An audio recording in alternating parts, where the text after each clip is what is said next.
Hello, everyone. We're here in Fifi Studios to talk about the new Alani Skye album. Go ahead and introduce yourself. Hi, my name is Sepp Herbert, producer, mixer on Alani Skye's self-titled album, Alani Skye. So, before we move into some of the processes, give me a little bit about the album.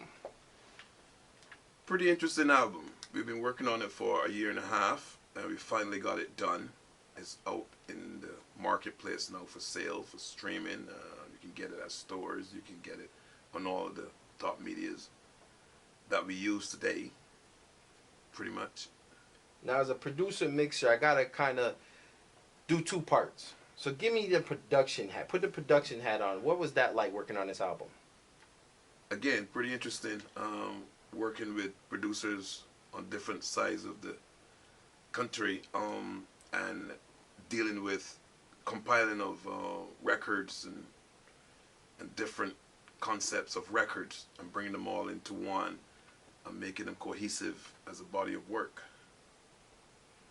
Now, mixing, producing, take that producer's hat off and dive into the mixing of this project.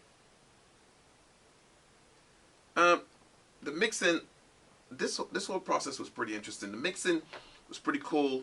Um, it was challenging because each producer sent in different records, um, different ambient songs. Some of them is sending committed effects, committed parts that they want in the song of the record.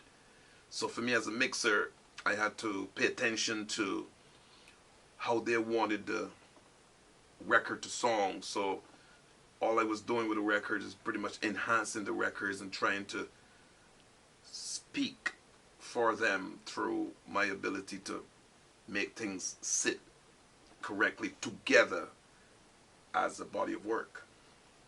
Talking with you before the interview, you're a real student of the trade. So, what were your influences on mixing this on this record?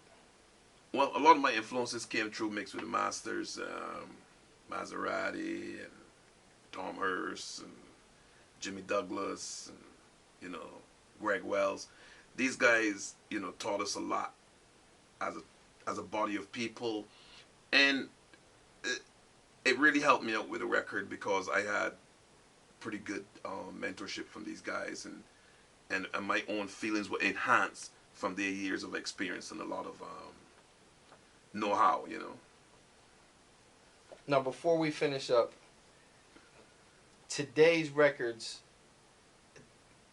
how important is it to still go into a master and deliver a mixed product to a master? Well, I would always use a master because the tree processing in engineering can't go to zero. It is very important that we pay attention to the recording engineer, the mix engineer, the mastering engineer, because one is three different sets of ears, excuse me, and it's a part of the industry. You cannot remove the recording engineer, the mix engineer, and separate them and make it one person's job.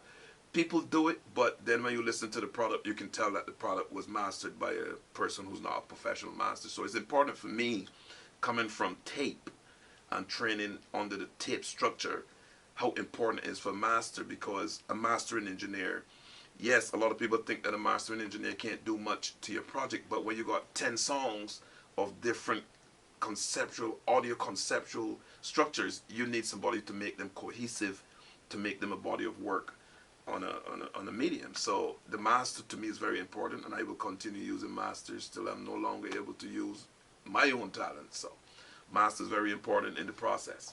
Will stay in the process. And last but not least, do you have any advice for a young mixer that might be listening to this interview? You mean a younger mixer than me? Because I'm a young mixer myself. Well, my advice are, there's no right, there's no wrong.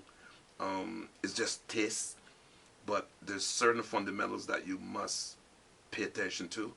And if you listen to the guys who has years and years of experience, and you listen to all the top records and stuff that these guys are on, we got some pretty good young mixers and stuff. And I would say, you know, don't treat it as fun. It is very serious, and it is very tedious, and it has a lot of self-commitment to accomplishing the goal of mixing, and don't destroy it because we have all the tools. All the tools doesn't have to be used at the same time. The tools are there.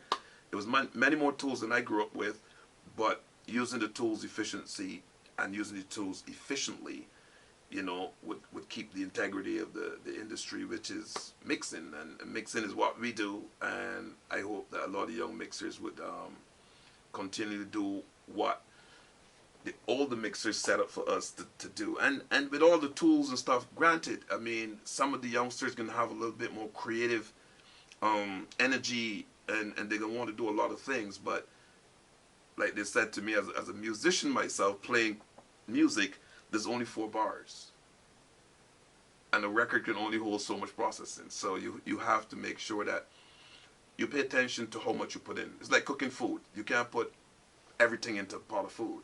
There's only so much you can put into a pot of food to get a very good meal. So it's the same thing when you're mixing. There's only so much plugins and outboard gear, and I'm listening to myself saying it, because many times I have to tell myself, hey, when my inner spirit said stop, I got to stop, or I'm going to start to destroy the record. So that was my advice to a lot of younger mixers. Well, thanks, Sepp. Appreciate your time. Closing out here at Fifi Studios, talking about the new Alani Skye album. Yeah, man.